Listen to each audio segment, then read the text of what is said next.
Hi friends, അസ്സലാമു അലൈക്കും. എല്ലാവർക്കും നമസ്കാരം. ഷെഫ്സ് കിച്ചൻ്റെ പുതിയൊരു വീഡിയോയിലേക്ക് നിങ്ങൾക്ക് എല്ലാവർക്കും സ്വാഗതം. നല്ല സൂപ്പർ ഒരു പഴംപൊരിയുടെ റെസിപ്പി ആയിട്ടാണ് ഇന്ന് വന്നേക്കുന്നത്. നല്ല ടേസ്റ്റിയാണ്, നല്ല ക്രിസ്പിയാണ്, നന്നായി വീർത്തൊക്കെ വന്നിട്ടുള്ള നല്ല അടിപൊളി പഴംപൊരിയാണ്. അപ്പോൾ എല്ലാവരും ഈ റെസിപ്പി ഒന്ന് ട്രൈ ചെയ്ത് നോക്കുക, എന്നിട്ട് ഫീഡ്ബാക്ക് ഒക്കെ അറിയിക്കുക. അപ്പോൾ എത്രയും വേഗം നമ്മുടെ റെസിപ്പിയിലോട്ട് പോകാം.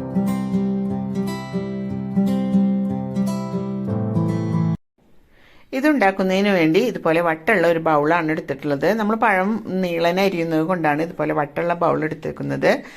ഇനി ഇതിലേക്ക് 1 കപ്പ് മൈദപ്പൊടിയും 1/4 കപ്പ് അരിപ്പൊടിയും, വറുത്ത അരിപ്പൊടിയാണ്, നമ്മൾ പുട്ടിനും പത്തിരിക്കൊക്കെ എടുക്കുന്ന അരിപ്പൊടി തന്നെയാണ്. ഇതിലേക്ക് 1/4 കപ്പ് ഇഡ്ലി മാവ്, ഇഡ്ലി ഉണ്ടാക്കുന്ന പരുവത്തിലുള്ള ആ ഒരു കട്ടിയിൽ തന്നെയാണ് മാവ് എടുത്തിട്ടുള്ളത്. ഇഡ്ലി മാവ് കൂടി ചേർത്ത് കൊടുക്കുന്നുണ്ട്. ഇനി ഇതിലേക്ക് ഒരു പിഞ്ച് അളവിൽ സോഡാപ്പൊടിയാണ് ചേർത്ത് കൊടുക്കുന്നത്. ബേക്കിംഗ് സോഡയാണ്, പൗഡർ അല്ല. അപ്പോൾ അതുകൂടി ചേർത്ത് കൊടുക്കുന്നുണ്ട്. ഇനി ഇതിലേക്ക് ഒരു പിഞ്ച് മഞ്ഞൾപ്പൊടി കൂടി ചേർത്ത് കൊടുക്കുന്നുണ്ട്, പഴംപൊരിക്ക് നല്ലൊരു കളർ ഉണ്ടാവാനായിട്ടാണ്. പിന്നെ ഇതിലേക്ക് ആ മധുരം ഒന്ന് ബാലൻസ് ചെയ്യാനായിട്ട് ഒരു നുള്ളു ഉപ്പ് കൂടി ചേർത്ത് കൊടുക്കുന്നുണ്ട്.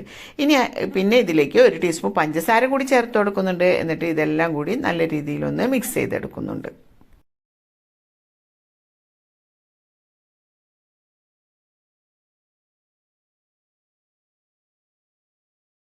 ഇനി ഇതിലേക്ക് കുറേശ്ശെ വെള്ളം ചേർത്തിട്ട് ഇതൊന്ന് മിക്സ് ചെയ്തെടുക്കാം. അപ്പോൾ നിങ്ങളുടെ കയ്യിൽ സ്പൂൺ ഉണ്ടെങ്കിൽ ഇതുപോലെ ഒന്ന് ഇളക്കിയെടുക്കുക. അതല്ലെങ്കിൽ നിങ്ങൾക്ക് വിസ്ക് വെച്ചിട്ട് ഒന്ന് ഇളക്കിയെടുക്കാവുന്നതാണ്. അതല്ലെങ്കിൽ മിക്സിയിലിട്ടിട്ട് വെള്ളം ഒഴിച്ചിട്ട് പതുക്കെ ഒന്ന് അടിച്ചെടുക്കാവുന്നതാണ്. അപ്പോൾ അടിച്ചെടുക്കുമ്പോൾ വെള്ളത്തിൻ്റെ അളവ് കൂടാതെ ശ്രദ്ധിക്കണം. മിക്സിയിലാവുമ്പോൾ അധികം വെള്ളത്തിൻ്റെ ആവശ്യം വരില്ല. അപ്പോൾ അതൊന്ന് ശ്രദ്ധിക്കണം എന്ന് മാത്രമേ ഉള്ളൂ. അപ്പോൾ ഇതെല്ലാം കൂടി നമുക്കൊന്ന് മിക്സ് ചെയ്തെടുക്കാം. ഈ ഒരു കൺസിസ്റ്റൻസിൽ വേണം നമ്മൾ മാവ് മിക്സ് ചെയ്തെടുക്കാനായിട്ട്. ഇത് നമ്മൾ സ്പൂണിൻ്റെ ബാക്ക് ഭാഗത്ത് ഇങ്ങനെ മാവാക്കി കഴിഞ്ഞിട്ട് ഒന്ന് കമത്തി പിടിച്ചു കഴിഞ്ഞാൽ അതുമെന്ന് ഇതുപോലെ പറ്റി പിടിച്ചിരിക്കുന്ന ഒരു അവസ്ഥയിലായിരിക്കണം. അല്ലാണ്ട് ഒഴുകി പോകുന്ന അവസ്ഥയിൽ നമ്മൾ ഇത് കലക്കിയെടുക്കാനായിട്ട് പാടില്ല. ഇനി ഇത് ഒന്ന് നീക്കി വെക്കുന്നുണ്ട്. ഇനി നമുക്ക് പഴം റെഡിയാക്കാം. പഴം റെഡിയാക്കി എടുക്കുമ്പോൾ ഞാൻ ഇതുപോലത്തെ പഴമാണ് എടുത്തിട്ടുള്ളത്. പഴത്തിൻ്റെ ഉള്ളധികം പാകമായിട്ടില്ല. നല്ല പഴുത്ത പഴം ഉണ്ടെങ്കിൽ അത് തന്നെയാണ് പഴംപൊരിക്ക് ഏറ്റവും നല്ലത്. ഞാൻ ഈ ഒരു പാകത്തിലാണ് പഴം എടുത്തിട്ടുള്ളത്.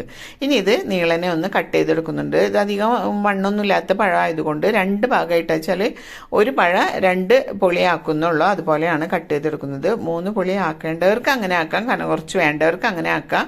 ഇതിപ്പോൾ അധികം വണ്ണൊന്നുമില്ലാത്ത കാരണം 2 പൊളിയായിട്ടാണ് എടുക്കുന്നത്.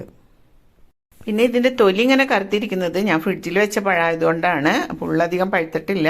തൊലി ഫ്രിഡ്ജിൽ വെച്ചാൽ പെട്ടെന്ന് കറുത്തു പോകുന്നതാണ്. അപ്പോൾ ഇതെല്ലാം ഇവിടെ നന്നായിട്ടൊന്ന് കട്ട് ചെയ്തെടുക്കുന്നുണ്ട്. അപ്പോൾ ചിലത്തിരി വണ്ണം കൂടുതലുണ്ടെന്ന് തോന്നിയ പഴം ഞാൻ 3 ആക്കിയിട്ടുണ്ട്, ബാക്കിയൊക്കെ 2 ആക്കിയിട്ടുള്ളൂ. ഇനി ഇതുപോലെ ഒരു ചീഞ്ചട്ടി വെച്ചിട്ടുണ്ട്. ഇതിലേക്ക് ആവശ്യത്തിന് വെളിച്ചെണ്ണ ഒഴിച്ചു കൊടുക്കുന്നുണ്ട്. ഞാൻ വെളിച്ചെണ്ണയിലാണ് പൊരിച്ചെടുക്കുന്നത്. ഓയിൽ പൊരിക്കേണ്ടവർക്ക് അങ്ങനെ പൊരിക്കാവുന്നതാണ്. ഇവിടെ വെളിച്ചെണ്ണയിൽ പൊരിക്കണ ഇഷ്ടമായതുകൊണ്ടാണ് വെളിച്ചെണ്ണ എടുത്തിട്ടുള്ളത്. ഇനി വെളിച്ചെണ്ണ നന്നായി ചൂടായിട്ട് വേണം നമുക്ക് പഴംപൊരി ഇതിലോട്ട് മുക്കിയിടാനായിട്ട്. ഇപ്പോൾ വെളിച്ചെണ്ണ ഇവിടെ നന്നായി ചൂടായിട്ടുണ്ട്. ഇനി പഴംപൊരി ഓരോന്നായിട്ട് എടുത്ത് നമുക്ക് ഇതിലോട്ട് മുക്കിയിട്ട് കൊടുക്കാം. ഇനി പഴം നന്നായിട്ട് ഈ മാവിൽ ഡിപ്പ് ചെയ്തെടുക്കണം. അപ്പുറം ഇപ്പുറം നന്നായിട്ട് കോട്ട് ചെയ്തെടുത്തതിൻ്റെ ശേഷം ഇതുപോലെ നമുക്കൊന്ന് പൊക്കിയെടുത്ത് വെളിച്ചെണ്ണയിലോട്ട് ഇട്ട് കൊടുക്കാം. ഇനി വെളിച്ചെണ്ണയിലേക്ക് കൈകൊണ്ട് ഇടാൻ പേടിയുള്ളവർക്ക് ഇതുപോലെ മാവിൽ ഒരു സ്പൂൺ കൊണ്ട് അപ്പുറം ഇപ്പുറം മാവിൽ നന്നായി മുക്കിയെടുത്തിട്ട് ആ സ്പൂൺ കൊണ്ട് പതുക്കെ ഒന്ന് കോരിയിട്ട് വെളിച്ചെണ്ണയിലോട്ട് ഇട്ട് കൊടുത്താലും മതിയാകും. അപ്പോൾ അങ്ങനെ എടുക്കുമ്പോൾ നിങ്ങൾ സ്പൂണിലധികം മാവില്ലാണ്ട് നോക്കണം. അല്ലെങ്കിൽ മാവ് വെളിച്ചെണ്ണയിൽ വിട്ടിട്ട് ഇതുപോലെ കുറേ വേസ്റ്റ് ആയി പോവും. അപ്പോൾ അത് ശ്രദ്ധിക്കണം. ഇപ്പം നമ്മളുടെ പഴംപൊരി ഇവിടെ റെഡിയായി വരുന്നുണ്ട്. ഇതുപോലെ ഒന്ന് പതുക്കെ കുറച്ച് വെളിച്ചെണ്ണ ഒന്ന് മുകളിലോട്ട് ഒന്ന് തട്ടി കൊടുക്കുക. നന്നായി വീർത്ത് നല്ല ക്രിസ്പി ആയിട്ടുള്ള അടിപൊളി പഴംപൊരിയാണ്.